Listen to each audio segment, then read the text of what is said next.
Bonjour mes petits hobbits, j'espère que vous allez bien. Je vous retrouve aujourd'hui pour une nouvelle vidéo. Et aujourd'hui, je vous fais le bilan du mois de mai. Alors j'ai un peu changé de décor parce que je voulais être un petit peu dehors quand même parce que j'avoue que quand il fait chaud comme ça m'énerve de sortir les éclairages. Donc j'ai préféré un peu tourner dehors. Et puis j'avais pas envie de me retrouver encore avec des petits rayons de soleil sur la figure, donc j'ai essayé de trouver un autre endroit. Voilà, vous allez visiter mon jardin au fur et à mesure. Aujourd'hui, c'est ici devant mon lierre. Vous me direz si ça vous plaît. En tout cas, ce mois-ci, j'ai lu 9 livres en tout, 5 en format papier et 4 en lecture audio. Et donc, on va débriefer ça dès maintenant. J'ai commencé le mois par finir Dungeon Crawler Carl de Matt Dinniman, qui est le tome 1 d'une très longue saga puisque 5 tomes sont sortis en France et il y a, il me semble, 8 tomes sortis en anglais et c'est pas terminé. Il me semble qu'il prévoit une dizaine de tomes, donc une très longue saga. Dedans, nous allons y suivre Carl qui garde le chat de sa copine infidèle et qui va être contraint d'aller chercher du coup la chatte à 3-4 heures du matin dehors parce qu'elle avait sauté par-dessus la fenêtre. Donc il est un peu saoulé, il y va, sauf que pile à ce moment-là va se passer le grand effondrement. Qu'est-ce que c'est ? C'est les extraterrestres qui ont tué toute personne qui était sous un toit, sous une tente, avec quelque chose au-dessus de leur tête. Donc lui, il va survivre et pour les survivants, il y aura 2 options. Soit ils vivent comme ils peuvent avec ce qui reste sur la terre, avec aucun toit. C'est leur choix, ou bien ils peuvent participer au donjon. Qu'est-ce que c'est que le donjon ? C'est un jeu télévisé dans lequel on va être comme dans un jeu vidéo, on va devoir passer les niveaux et donc descendre justement dans le donjon. Il y a 18 niveaux en tout.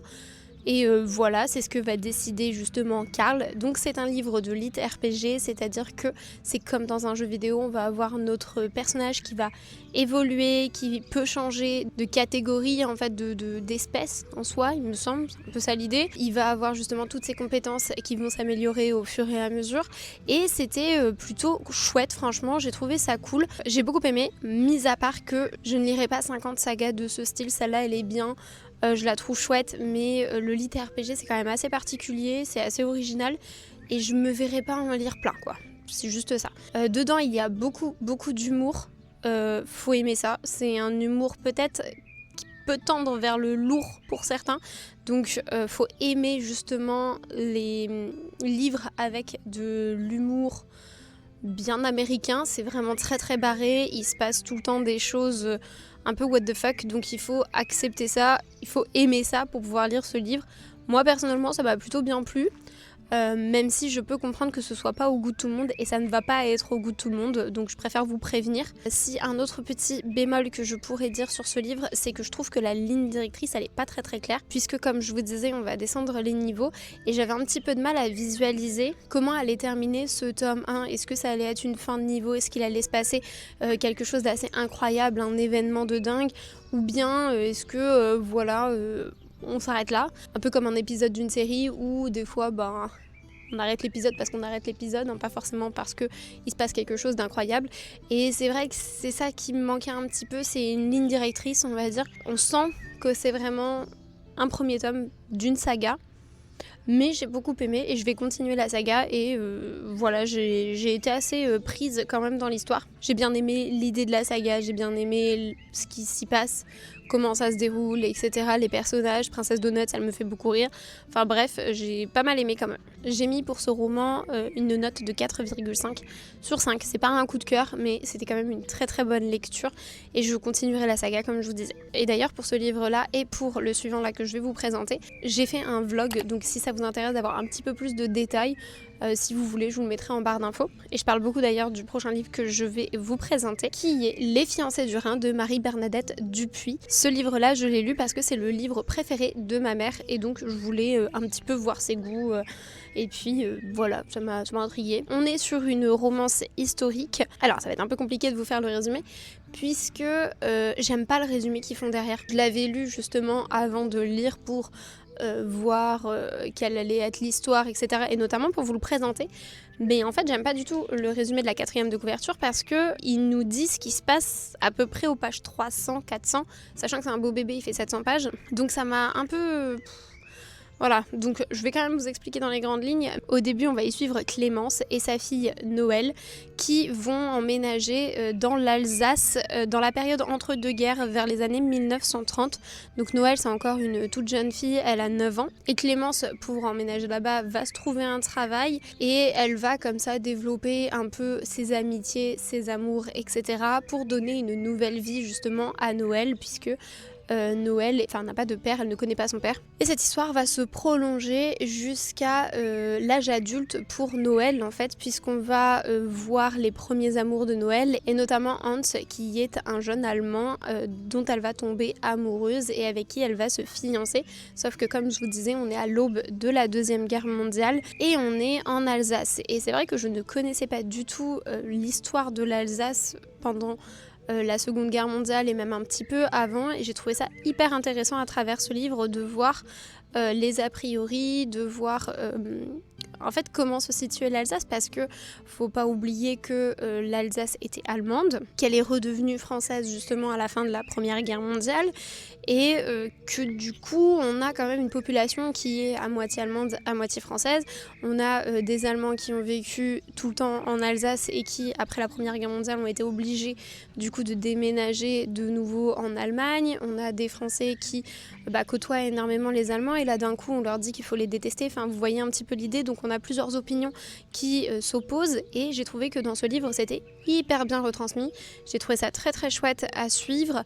Pareil, on va voir énormément de personnages avec des histoires de vie qui vont être totalement différentes et qui vont représenter un très large panel justement des personnes de l'époque, de toutes les situations qui peuvent se poser, donc autant par rapport aux résistants que par rapport, comme je vous disais, aux Allemands, que etc., etc. Enfin bref, je vais pas vous refaire tout, mais en tout cas, il y a énormément d'aspects historique dedans.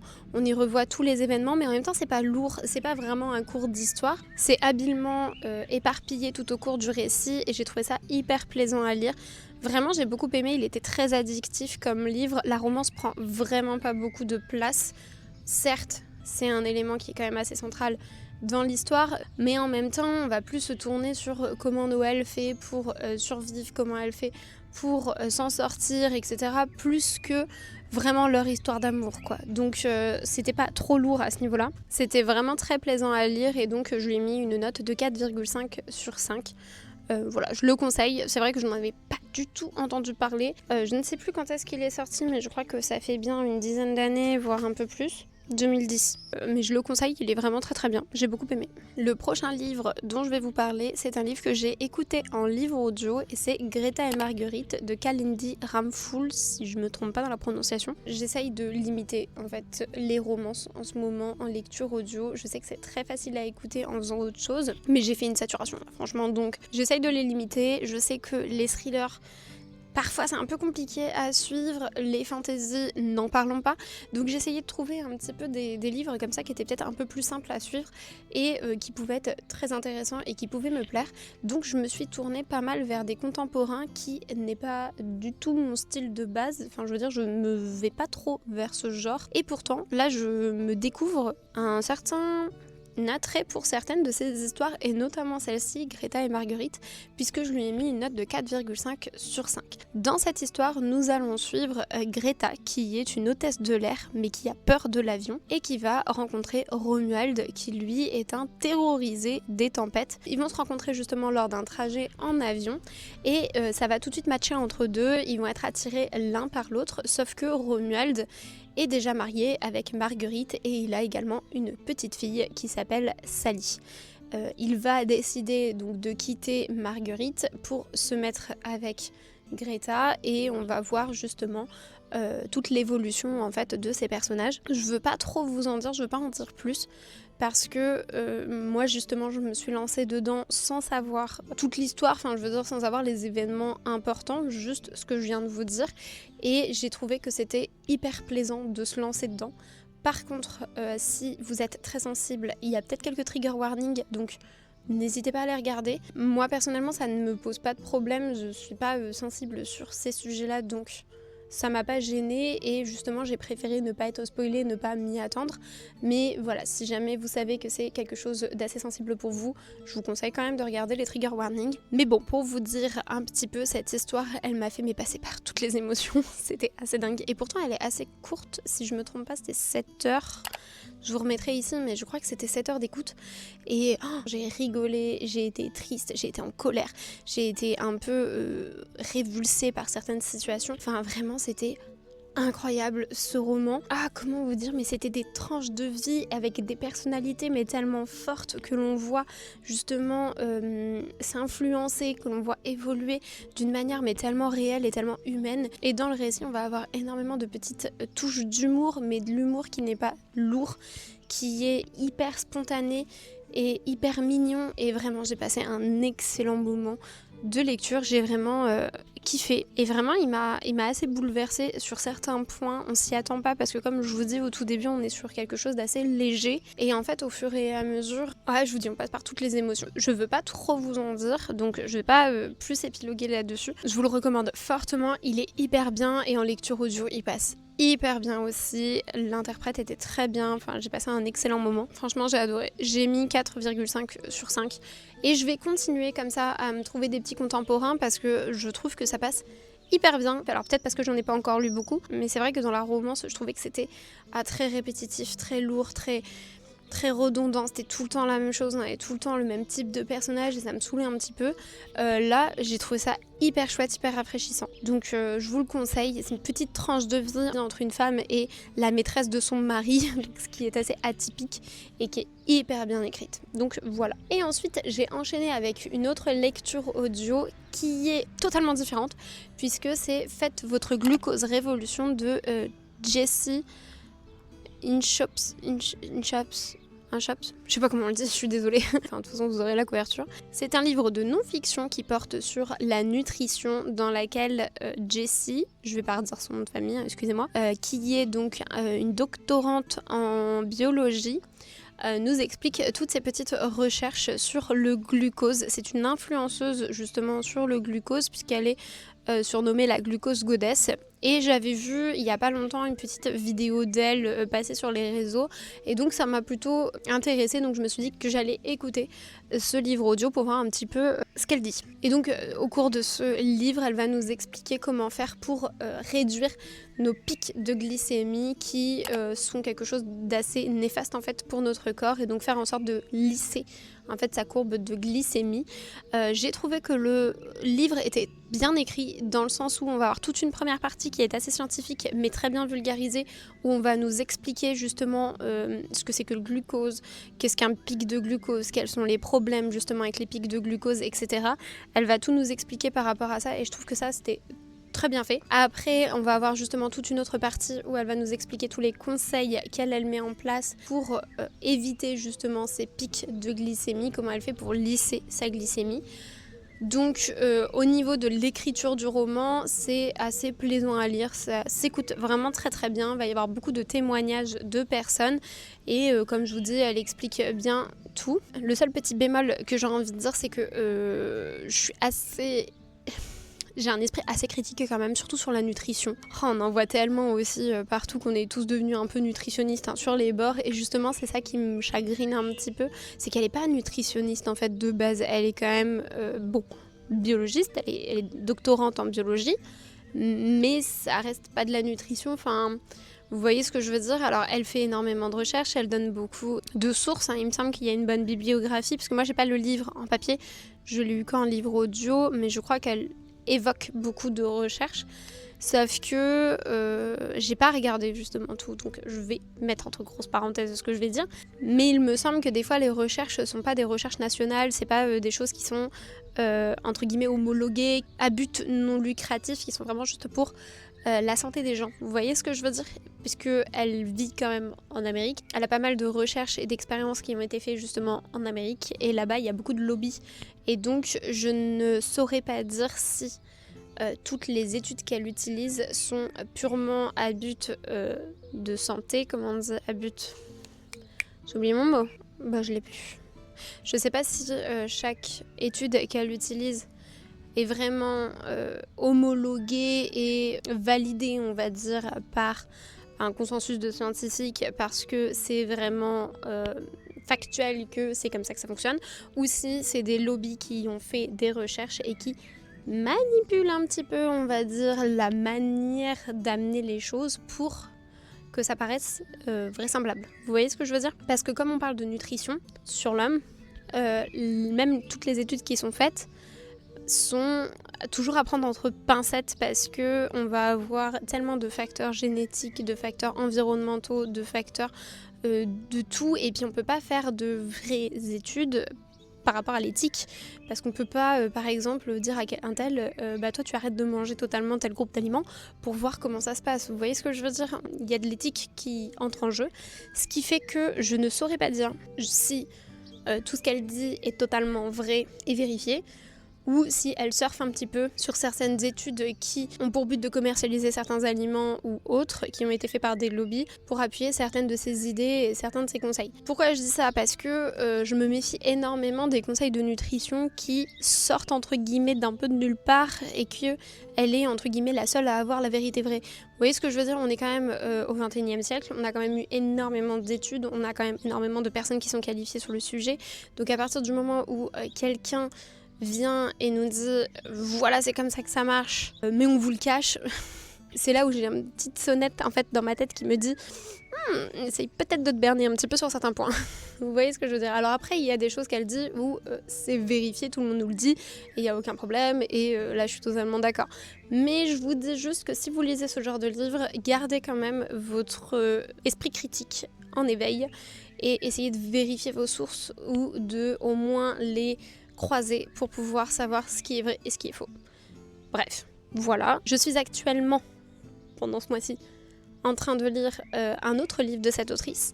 Et autant celui-là dont je vous parle, donc Faites votre glucose révolution, c'est quand même avec des conseils qu'on nous rabâche déjà pas mal, donc je me méfie moins. Par contre, celui que je suis en train de lire actuellement, lui me fait beaucoup plus m'interroger. Donc je vous en parlerai le mois prochain, mais celui-là, je vais avoir un petit peu plus de critiques à faire, je pense. Mais méfiez-vous quand même de ce qu'on vous dit. Et comme je vous dis, le livre il est bien écrit parce qu'il n'est pas culpabilisant, elle n'est pas en train de nous dire il faut absolument que vous mangiez comme ça, comme ça, comme ça. Elle nous explique qu'on peut quand même se faire plaisir, c'est juste qu'il faut savoir comment le faire. Mais c'est juste ne partez pas dans des extrêmes, ne vous faites pas trop influencer par ce genre de livre, voilà, gardez un esprit critique. Beaucoup de témoignages aussi, c'était assez sympa, même si on a l'impression vraiment... leur vie à tous change du tout au tout. Ça a l'air assez miraculeux quand même. Donc comme je vous dis, je prends entre des pincettes. Voilà pour celui-là. Le livre suivant que j'ai écouté en livre audio, mince, j'ai oublié le nom de l'autrice. Pardon. Hop. C'est Love Mom de Iliana Xander. Alors, comment vous dire que depuis le début de l'année, je n'ai que des bonnes lectures. J'étais assez surprise quand même. Je me suis dit à un moment, ça va pas trop le faire parce que quand je vais faire, vous avez ma tier list, je vais être un peu mal parce que j'ai que des bonnes lectures. Il y a aucun livre que j'ai vraiment pas du tout aimé. C'est bon, je l'ai.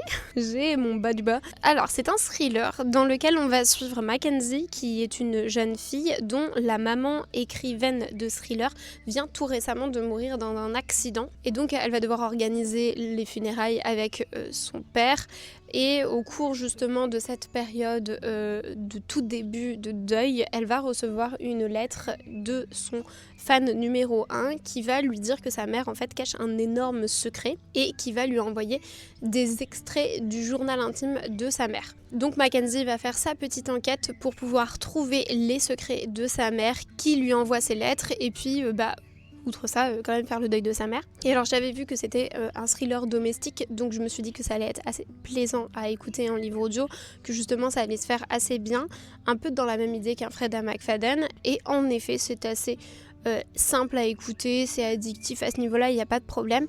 Mais alors par contre l'histoire elle m'a déçue. Je commence à avoir un petit panel de thrillers que j'ai écouté maintenant, c'est vrai, mais je trouve que je suis quand même très bon public. Généralement j'écoute sans vraiment me poser la question de qui est-ce qui a fait quoi, etc. Généralement je me pose pas de questions et donc je tombe dans le truc, mais genre littéralement, et je suis toujours stupéfaite et j'adore les retournements de situation. En règle générale, ça marche hyper bien avec moi, je suis hyper bon public. Et alors là, mais c'était prévisible et le scénario était un peu bâclé. Je trouve qu'il y a eu des facilités scénaristiques qui étaient assez flagrantes. J'ai tout vu venir.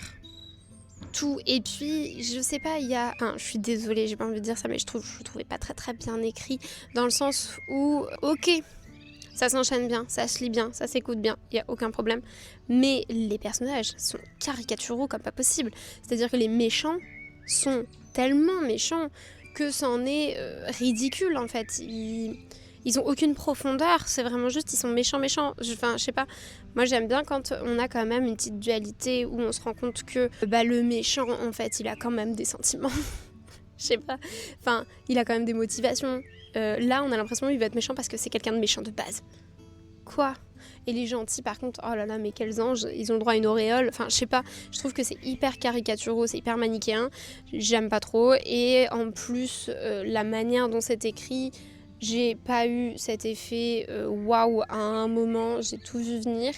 Et aussi, j'aime bien, moi, quand il y a un petit retour en arrière avec un nouveau point de vue. Vous voyez, où d'un coup, on vient d'apprendre quelque chose, on nous met un point de vue et on fait un retour en arrière sur tous les événements qu'on vient de voir, mais du point de vue de cette personne, parce qu'on se rend compte qu'en fait, elle avait eu un énorme impact sur toute l'histoire et qu'on s'en était pas rendu compte. Ok, vous voyez un petit peu ce que je veux dire. Ça, c'est chouette, j'aime bien, mais ne m'en mets pas 4 à la suite, à la fin du roman, quoi. Le roman fait 10h30, je vous jure, limite les 4 derniers chapitres, c'est ça. Mais au bout d'un moment, tu as perdu, en fait.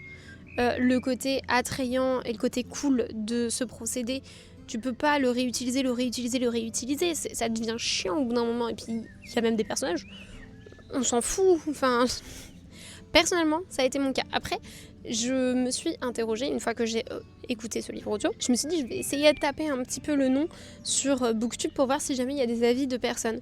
J'ai trouvé un seul avis d'une personne qui avait trouvé ça hyper bien. Je me suis dit, waouh, ça se trouve c'est moi. Donc dites-moi vous ce que vous en avez pensé en commentaire. Mais alors moi je suis passée totalement à côté, j'ai pas du tout aimé. Pour moi c'était un Freda McFadden de Wish, pardon mais c'était un peu ça quoi. Et pourtant les Freda McFadden je commence à en avoir marre et là justement j'attends énormément avant de lire L'intruse et La locataire parce que je sais que si je les écoute maintenant je vais encore être un petit peu trop en mode overdose de Freda McFadden, donc j'attends encore un petit peu. Mais alors là j'ai pas aimé. Je lui ai mis une note. J'ai mis quoi comme note ? Je lui ai mis une note de 1,5 sur 5. Donc c'est pas terrible. Voilà. Mais bon, je vous avais dit, j'ai pas eu de mauvaise lecture depuis le début de l'année. Il fallait bien qu'il y en ait une. Je m'y attendais pas. Par contre, je l'ai pas lu en me disant celui-là je vais le détester. Hein. Vraiment. Hein. Mais je l'ai pas aimé. Voilà. Et ensuite, j'ai lu Manuel de survie du sorcier frugal dans l'Angleterre médiévale de Brandon Sanderson, qui est l'un des 4 projets secrets que Brandon Sanderson a fait pendant le Covid. Donc celui-là, il n'a rien à voir avec le Cosmere, c'est vraiment un one-shot. Et c'est pour ça que je voulais commencer avec celui-ci, puisque je n'avais jamais lu de livre de Brandon Sanderson. Donc je me suis dit, autant commencer avec celui-ci. Dedans, nous allons y suivre un homme qui se réveille dans une Angleterre médiévale avec un livre qui a explosé et 2 personnes à sa recherche. Il a tout oublié, il ne sait pas qui il est, ce qu'il fait là, et on va naviguer dans cette nouvelle dimension avec lui et essayer de comprendre en fait ce qui se passe. Je vous le dis quand même, mais on est dans un univers en fait qui n'est pas un retour dans le passé, c'est pas un bond dans le temps, c'est plutôt différentes dimensions qui partent d'un même point, on va dire, d'une période en fait de l'histoire et qui va évoluer avec différentes spécificités. Donc chaque dimension a ses caractéristiques et elles sont toutes différentes et il y en a une énorme quantité. Et on va avoir aussi beaucoup de petites apartés justement sur la commercialisation de ces dimensions puisque ça a but lucratif et on va avoir plein de petites illustrations, plein de petites règles, etc. sur comment ça fonctionne en fait ce commerce de dimensions. Et donc j'ai trouvé ça assez intéressant, il y a quand même pas mal de petites touches d'humour justement à ce niveau-là et c'était assez rafraîchissant, j'ai bien aimé. Et j'ai bien aimé justement tout ce concept de dimension qui n'est pas justement un retour dans le temps. Donc il va être un peu perdu parce que il va pas se retrouver dans quelque chose de similaire à ce qu'il a vu en fait dans les cours d'histoire, à ce qu'il pourrait penser qu'il va se passer. Là, il navigue vraiment dans l'inconnu, il sait pas sur quoi il peut tomber, comment ça se passe, quelles sont les religions là-bas, quelles sont les cultures, enfin il sait pas du tout comment ça fonctionne. Et donc j'ai trouvé ça très très sympa. Je trouve que par contre le côté... Comment on dit ? J'ai oublié. Ben voilà, j'ai oublié comment on dit, les gens qui ont oublié. Le côté amnésie, je l'ai trouvé cool parce que justement pour apprendre un petit peu la situation, c'est chouette. Mais par contre, j'ai trouvé qu'au niveau du rythme, c'était pas très bien disséminé dans le sens où on met beaucoup de temps à en apprendre sur lui, ce qui fait que moi, le tout début, j'ai eu beaucoup de mal à rentrer dedans. Et qu'à un moment on nous dit presque tout d'un coup. Ça m'a un peu gênée au niveau du rythme, ce qui a fait qu'au tout début j'ai eu beaucoup de mal à rentrer dedans, et après une fois que j'étais dedans par contre c'était assez chouette, surtout que le développement du personnage je le trouve vraiment très intéressant, ça m'a beaucoup plu et il y a beaucoup d'action, l'écriture elle est très fluide, franchement j'ai passé un très bon moment en le lisant, mais voilà c'est ce côté du début où j'ai eu du mal à rentrer dedans, ce qui fait que ça a un peu entaché ma lecture et donc je lui mets une note de 4 sur 5. Et puis voilà, j'ai pas grand chose d'autre à dire dessus. En tout cas, j'ai passé un très bon moment et je relirai du Brandon Sanderson. Ensuite, j'ai lu le tome 2 de la saga des cœurs égarés de Carissa Broadbent qui est le pacte de sang. Donc je vais vous faire le résumé du tome 1. Dedans, on y suit Tisana qui est une esclave qui va essayer de réunir tout l'argent dont elle a besoin pour acheter justement sa liberté. Donc pour ça, elle va faire des danses et elle va faire des petits papillons avec sa magie. Donc quand elle va réunir les 1000 pièces d'or nécessaires pour acheter sa liberté, elle va les amener à son maître qui va lui rironner et lui dire que c'est mort. Elle ne va jamais pouvoir être libre. Donc elle va le tuer et elle va s'enfuir pour retrouver les ordres qui est un organisme, une assemblée si on veut, de magiciens. Et donc elle va leur demander de l'aider, notamment à sauver son meilleur ami qui est resté sur place pour couvrir sa fuite. Ceux-ci vont accepter, mais à condition qu'elle fasse une formation que normalement tout magicien doit faire, sauf qu'elle, elle a un peu dépassé l'âge de ses apprentis et que tous les formateurs sont déjà attribués à un apprenti. Donc elle va devoir être formée par Maxentarius Farlione, qui est donc un magicien qui a un passé un peu compliqué avec les ordres. On voit qu'il les méprise, qu'il a beaucoup de mal avec l'autorité et on va comprendre au fur et à mesure justement quel est son passif avec les ordres. C'était un roman que j'avais beaucoup aimé puisque je lui avais mis 4,5 sur 5. C'était une très bonne romantaisie. Et ce tome 2, je dois dire que je l'ai beaucoup aimé également, ce qui est assez rare parce que quand je lis des sagas, et notamment des trilogies, très souvent j'ai beaucoup d'attachement pour le tome 1, mais le tome 2 est vraiment pas celui que j'aime le plus. Mon enthousiasme pour la saga généralement retombe avec le tome 2, et là ça n'a pas du tout été le cas. Pourquoi ? Parce qu'il y a un nouveau point de vue dedans qui est d'un personnage que l'on ne connaissait pas du tout, dont on ne nous parle pas du tout dans le tome 1, et qui est une fae. Et je savais pas du tout qu'il y avait des fae dans cette saga, on nous en parle pas dans le tome 1, donc c'est vrai que ça a rajouté un nouveau souffle en fait à cette saga et notamment à ce tome 2, parce que l'histoire avec Tisana et Maxentarius, c'est pas que ça s'est soufflé un petit peu, mais bon, voilà, on les connaissait, donc moi ça m'avait un peu moins intéressé, et ce nouveau point de vue, il m'a beaucoup intéressé, je l'ai trouvé très chouette, et alors, mais elle m'a fait retournement sur retournement de situation. Carissa Broadbent, c'était assez dingue, elle m'a retourné la tête, c'était fou, je m'y attendais pas du tout quoi, elle m'a retourné la tête. Et je vous ai dit, je suis quand même assez bon public, franchement, on m'emmène un petit peu où on veut, je me pose pas trop de questions, donc c'était hyper plaisant et j'ai kiffé. Et je comprends pas trop pourquoi on n'entend pas plus parler en fait de cette saga-là, parce que personnellement je l'ai vue nulle part, et pourtant Carissa Broadbent, elle commence à être connue avec les couronnes de Nyaxia, donc je comprends pas trop et je le trouve vraiment très bien. C'est une romantaisie, après la romance est assez en second plan et il n'y a pas trop de scènes de smut, notamment là-dedans. Il y en a peut-être une et elle est vraiment courte, donc moi personnellement ça me va, je suis très contente et je trouve que l'histoire prend bien toute la place et il y a un petit peu de romance, donc moi c'est l'équilibre que j'aime bien, donc j'étais très contente de cette lecture. Je lui ai mis encore une note de 4,5 sur 5 et je vais lire le tome 3 très rapidement derrière parce que je passe un très bon moment, j'aime beaucoup. Voilà, par contre il est très lourd, je me suis fait super mal à la main. Le livre suivant que j'ai écouté en livre audio, c'est Fragrantia de Paul Richardot. Dedans, nous allons y suivre Elias, qui est l'assistant de Alain, il me semble, qui est un olfate. Alors un olfate, en fait, c'est une personne qui recrée des odeurs pour rappeler des souvenirs à des personnes à des fins de soins.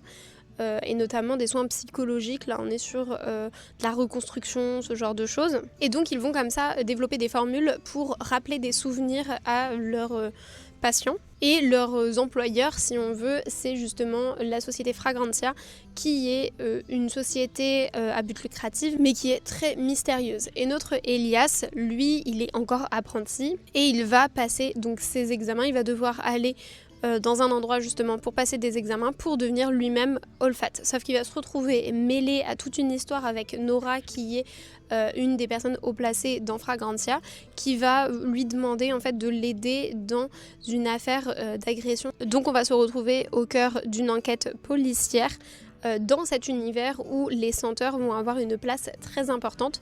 J'ai trouvé justement tout ce côté olfactif avec des descriptions qui étaient très bien réalisées. Enfin, j'ai trouvé que tout ce procédé, toute cette idée et le développement fait autour des odeurs était très bien fait. J'ai bien aimé. C'était très rafraîchissant, ça change énormément. Donc ça, j'ai kiffé. Par contre, au niveau du côté un peu thriller, je trouve que c'était un petit peu prévisible et j'étais pas happée dans le truc en fait. C'était pas haletant, je trouve. Ce qui est un petit peu dommage, mais c'est pas dramatique. Par contre, je trouve que l'auteur, il dénonce pas mal de faits de la vie courante actuelle, en fait, parce qu'on est ancré dans un monde qui est vraiment comme le nôtre actuel. On n'est pas dans quelque chose de très futuriste, si vous voyez ce que je veux dire. Donc, on va avoir des sujets qui vont être amenés, comme les influenceurs, comme les addictions, parce que une des substances qu'ils vont utiliser est très, très addictive. Ce qui fait qu'on aborde en fait énormément de sujets et je trouve qu'il les aborde plutôt bien. Les personnages, ça va, ne sont pas caricaturaux, ils sont assez réalistes, donc c'était assez plaisant à écouter. Franchement, ça s'écoute vraiment très très bien. Mais comme je vous dis, le seul problème, c'est que je n'étais pas vraiment happée dans l'histoire. Ça m'a pas transcendé plus que ça. Je me souviens pas obligatoirement de toute l'histoire de A à Z. Je pense que je l'oublierai peut-être assez rapidement, malheureusement, mais j'ai passé un très très bon moment d'écoute dans tous les cas et je le recommande quand même. Je lui ai mis une note de 3,5 sur 5. Et enfin, le dernier livre que j'ai lu ce mois-ci, c'est Blackwater. Donc là, c'est le tome 1, La Crue de Michael McDowell. Nous sommes sur un petit livre qui se dévore. Franchement, je m'y attendais pas, mais je l'ai lu en 4 sessions, sachant que c'était des sessions qui n'étaient pas hyper longues. J'aurais pu limite le one shot, je pense, si j'étais bien motivée dans une journée. Il se lit hyper bien. Déjà, j'avais beaucoup aimé la plume justement de Michael McDowell dans Cathy, que j'avais déjà lu il y a 2 mois, je pense. Et j'ai pas du tout été déçue. J'ai retrouvé justement cette plume hyper addictive que j'ai beaucoup aimé. Dedans, nous allons y suivre la famille Casquet qui habite dans Perdido, donc une petite ville au sud de l'Alabama qui a été victime d'une crue. Donc on va avoir les rivières qui ont inondé en fait toute la ville. J'ai beaucoup de mal à trouver mes mots. Et nous allons y suivre plus particulièrement Oscar Casquet, qui est d'une famille assez fortunée, qui est très présente justement dans cette ville, qui a une entreprise d'abattage d'arbres, enfin dans le bois quoi, vous voyez ce que je veux dire. Et à un moment, il va se balader avec une barque pour voir un petit peu l'état de sa ville pendant la crue. Il va tomber nez à nez avec Elinor, qui était dans un des hôtels, qui n'a visiblement pas évacué la ville au moment de la crue et qui est resté apparemment 4 jours dans cette chambre d'hôtel. Donc il va tomber nez à nez avec elle, il va donc la secourir.